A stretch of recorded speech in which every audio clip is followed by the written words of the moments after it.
Hi everyone, Amanda here. I've got 4 primary age children and I've been home educating them in the UK for the last 12 months. I've got 2 girls, 2 boys. They are 11, 9, 7 and 5. Most of the time we have a lot of fun. Anyway, we took our kids out of school primarily so we would have more freedom to go travelling in our caravan and just to have a season of our life where we would have more time to be able to do some things which were really important to us. And when I told my friends that we were going to be embarking on this little journey and that meant taking them out of school for a while, everybody had the same question. How are you going to teach 4 different ages of child at the same time? And this is a very valid question. There is a reason why in schools they tend to group them all together with the same age. And so that was probably one of the biggest things that I was trying to grapple with even before we began. And I watched a lot of more experienced mothers with lots of children, some with like 8 kids. Oh my goodness, I think 4's hard. Some mums are like amazing. So anyway, I'd done my research, I had my plan, we were going to manage the multitasking thing, and then we actually started and things did not go quite as smoothly. But anyway, I have tweaked and tweaked and tweaked over the last 12 months and now we've finally got a few things sorted to help manage the fact that there's 4 of them and we're all trying to learn. So one of the most important ways that I manage to home educate multiple children, and even if you're actually just temporarily homeschooling during the COVID lockdown, or this is something that you're doing as a lifestyle as well, is to actually recognize that there's a lot of learning that does not depend on your age because it's not a linear progression. It's about the development of a child's character. And so they can do that sitting next to someone who's 3 years older than them. It really doesn't matter. So I try and do a bunch of learning together as a group that actually is not age specific. So here's a few things that we do, and a lot of this is inspired by the Charlotte Mason philosophy. When I first started home educating them, I had heard of Montessori, I had heard of Steiner, Waldorf. I hadn't heard of Charlotte Mason, but since then I've done a lot of reading and digging into what she taught, and there's just a huge amount of wisdom in there I found from this lady, Charlotte Mason. Anyway, so a number of things that she recommends we've been trying to build in, and so one of them is poetry. Poetry every day. So we're currently using this book. It's the Treasury of New Zealand Poems for Children. So I'm from New Zealand. My dad bought me this book last time they came over.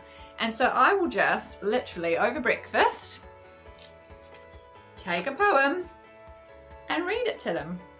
Some of these are not the most sophisticated because it's a collection, so it involves ones from children. But it doesn't really matter. The whole point of poetry and the Charlotte Mason philosophy is to instill a love of poetry in children. You know, how many young people do we know, including, you know, well, I don't quite count on this because I like poetry, but so many graduate from high school, secondary school, and they never want to read poetry for pleasure ever again because they've had to dissect it, put it under a microscope, analyze it to death.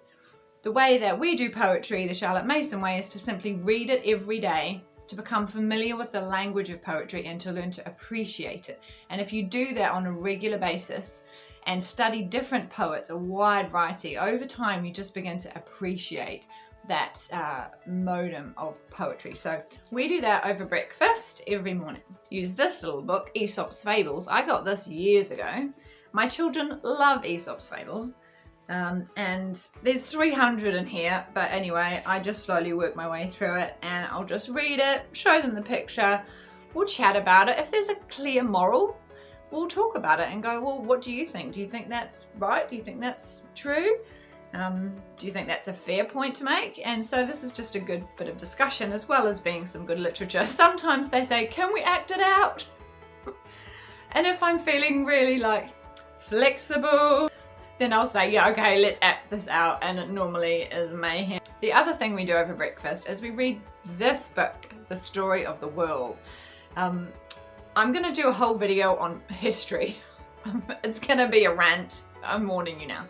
But anyway, history is so important, and I did not get taught history well, and I'm having to start again as an adult. We really like this book, Susan Wise Bauer. So she's got 4 volumes in this series. It starts from ancient history, which is the one that we're working through now. We're 3/4 of the way through.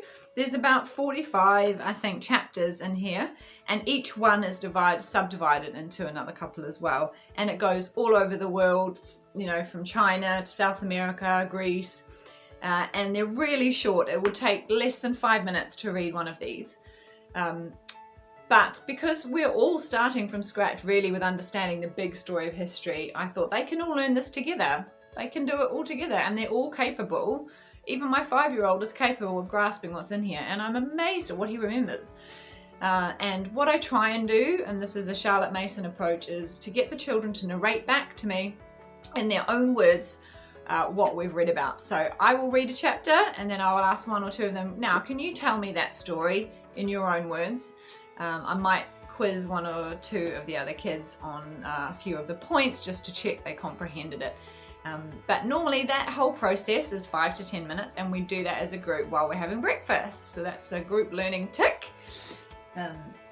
Over lunch we learn as well, and at the moment I'm using biographies as a way to really bring history to life. And so we've just finished this one, William the Conqueror.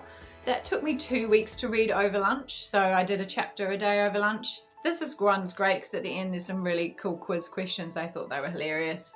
We had a good laugh. So we will do that one over lunch. That's another group learning. What I get my older ones to do is I made a PDF reflection on that person's life, and so when we finish a biography I normally get them to go and reflect on it. You know, what did you find most inspiring about this person? What are some of the key things you can remember? I don't get them to generally put a big long list of dates in so much as what have you taken away from studying that person's life, and the older ones do that. But we all read the story together. We all do flashcardy things at the same time around the table. Breakfast, we don't do it every day, but again they can all sit there, different age, and they each have their own little flashcard pack.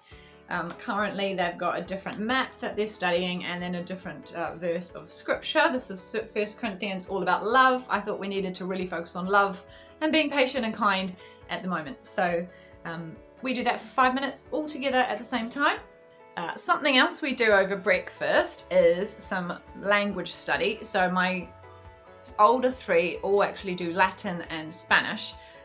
They do that individually and separately on different programs, but we do Te Reo Maori language study together. Now Te Reo Maori is the language of the indigenous people of New Zealand, and I really wanted my kids to have some grasp of this language. So we use an app on the tablet called Drops, and it just kind of looks like this, and we get 5 minutes free a day, and that's all we need, 5 minutes. And it's really fun. They interactive, they play. This app works really well just as a 5 minute a day introduction, and I will normally write down on a whiteboard what the new vocabulary is that we've been learning, and at the end of the week they will write down in a book in a physical form all the words that they've learned and all the different meanings and stuff. But we find this app really helpful, and I do that over breakfast. We also read the Bible over breakfast. So we don't do like a big study. We just literally take a book and we read a small portion of a chapter, and they will just take turns around the table reading a little bit, and then we'll talk about it, and I'll find out what they thought, if they've got any questions, and I'll try and get them to narrate back as well. As with all of these actually, with the fables, with history, I will get them to tell me back in their own words what's actually happened in the little passage that we've been reading, just to help with their comprehension, help them retain it, and just to see what have they actually taken on board by reading it. So we do that over breakfast, and we've finished by 9 o'clock. So we've had breakfast and we've just stimulated the mind with some rich ideas of history and poetry and some philosophy in there as well. So I found that a really valuable way to get a lot of quality learning take place as a group together, and it not feel stressful because we're just doing it while we're eating. And I find it sets us up for the day really, really well. So that's what's working for us at the moment. It will probably change because everything does in this, but for now we're just going to keep going and keep enjoying it.